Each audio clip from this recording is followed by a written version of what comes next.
اعوذ باللہ من الشیطان الرجیم بسم اللہ الرحمن الرحیم۔ اکثر و بیشتر یہ سوال کیا جاتا ہے کہ اگر کوئی عورت فوت ہو جائے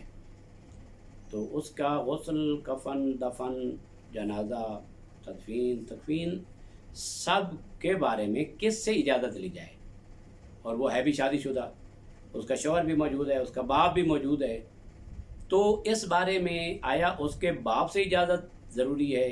یا اس کے شوہر سے اجازت ضروری ہے؟ تو اس بارے میں فقہ امامیہ، فقہ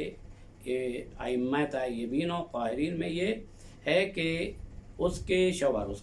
کا ولی شرعی ہے، اس سے اجازت لینا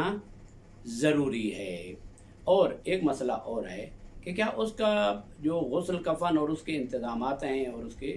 یہ تمام کس کے اوپر واجب ہیں؟ تو ظاہر ہے وہ ولی شرعی ہے، اور ولی شرعی پر ہی اس کا غسل، کفن، دفن، تمام اخراجات، اگر عورت مالدار ہے تب بھی،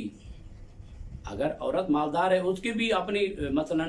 جاب تھی، وہ اس کی تنخواہ ہے، اس کا اپنا مال بھی ہے، تو اگر شوہر کہے کہ نہیں اس کا تو اپنا مال ہے، میں اس سے اس کو غسل، کفن، دفن اور تمام جو اخراجات ہیں اس سے ادا کروں گا، تو اس کو شرعی اعتبار سے اس میں سے اجازت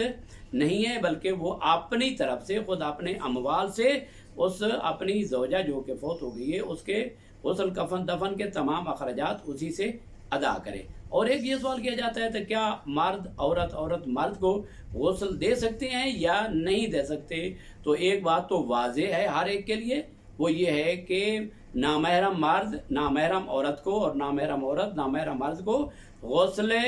میت نہیں دے سکتے ہیں۔ البتہ میاں بیوی آپس میں اگر